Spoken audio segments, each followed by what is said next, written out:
In this election year, Australians are faced with a stark choice. Allow un-Australianism to flourish or take a stand against it before it becomes as prevalent as exposed genitals on a reality television show. I love Australia, her far horizons, her jewelled sea, the Aussie people and our Australian way of life. In the past year, I've travelled all over this wide brown land. I've met a few people, both young and old, and listened to what they had to say. I've seen firsthand the devastation un-Australianism has caused, and frankly, I've had a gutful. The desecration of the Australian flag was bad enough. Imagine if people started burning lamb chops as well. And un-Australianism played a role in the greatest disaster to befall our nation since tofu, the early retirement of our greatest Olympic swimmer.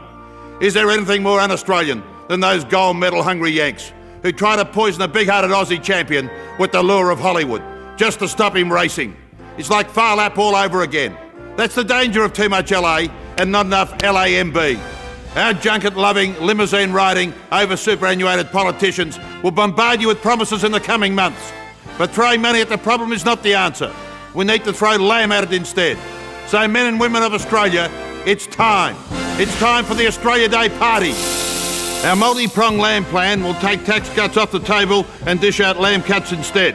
Extradite the terrorists who planned gas attacks on the Aussie cricket team in London and put their skills to good use spilling barbecued gas bottles. They shouldn't mind the odd explosion. Scrap English tests for migrants.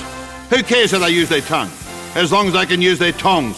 Speaking of tests, there's one way to keep the ashes permanently in Australia. Make our own. The ashes from a good lamb barbie are a lot better than some burnt pommy stump anyway.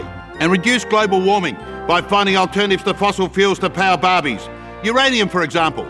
Think how many lamb chops a portable nuclear reactor could cook.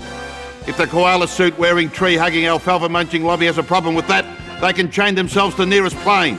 I hear North Korea's nice this time of year. But governments can't stop un-Australianism alone. A lamb-led recovery has to start at the grassroots, next to the Hills Hoist, with the Australia Day party.